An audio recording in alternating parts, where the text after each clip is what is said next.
SSC ও সমমানের পরীক্ষায় অবসান হচ্ছে জিপিএ যুগের। 2026 সাল থেকে এর বদলে নতুন 7টি সূচকে করা হবে মূল্যায়ন।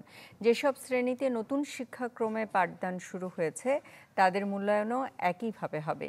এতে লিখিত অংশের ওয়েটেজ থাকবে 65%, বাকি 35% হবে কার্যক্রম ভিত্তিক। শামীমা সুলতানার রিপোর্ট। একটা সময় ম্যাট্রিকুলেশন এক্সাম বদলে হয় সেকেন্ডারি স্কুল সার্টিফিকেট এক্সাম, আর সেসব পরীক্ষার মূল্যায়নে আসে পরিবর্তন। ডিভিশনের ফলাফল পদ্ধতি বদলে হয় সিজিপিএ। চলতি সময় নতুন শিক্ষাক্রমের পরিবর্তন এসেছে মূল্যায়নেও। এখন থেকে 7টি সূচকে ফলাফল পাবে শিক্ষার্থীরা। সবার উপরের ধাপ অনন্য,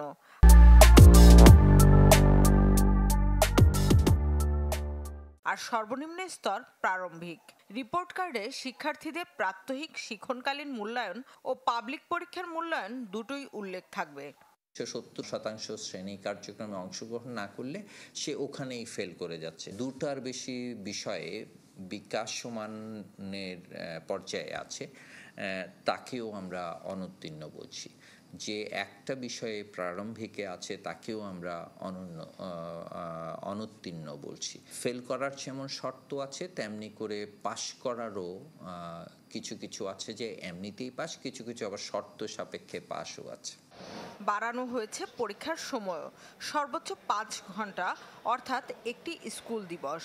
এতে লিখিত অংশের ওয়েটেজ থাকবে 65%, বাকি 35% হবে কার্যক্রম ভিত্তিক।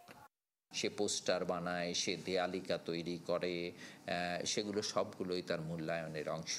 সেগুলো থেকে তার একটা মার্কিং হয় শিক্ষণকালীন মূল্যায়নটা।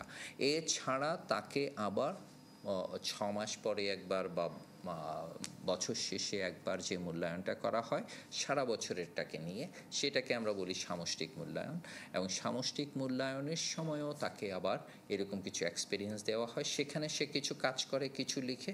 এই দুটোকে মিলিয়েই ওই 35% এবং 65% ওয়েটেজে তাকে মূল্যায়ন করা হয়। ডুপ্লেক্স বানিয়েছি প্রায় 3। তবে অধ্যাপক বলেন, নতুন এই মূল্যায়নের প্রতিটি সূচকই ইতিবাচক মনে হয়।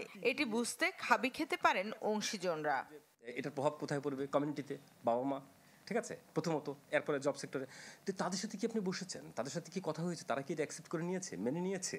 তো এই প্রবলেমগুলো আগেই কিন্তু সলভ করে ফেলা দরকার ছিল। নামকা অবস্থায় হয়তো কিছু করেছে, তারা বলছে যে আমরা এতটাতে করেছি, এতটাতে করেছি। এটা আসলে রিপ্রেজেন্ট করে না কোটি কোটি মানুষকে, কোটি কোটি বাচ্চাকে, ঠিক আছে? তো এখন আবার বলছে পাইলটিং, এটা ঠিক আমরা ঠিক করে নেবো, অ্যাডজাস্ট করে নেবো। তো বাচ্চাকে তো আপনি গিনিপিগ বানাতে পারেন না।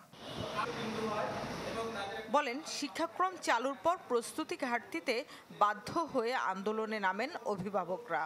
তাই মূল্যায়ন চালুর সময় জরুরি ছিল অংশীজনদের মতামত নেয়া। শামীমা সুলতানা, চ্যানেল 24, ঢাকা।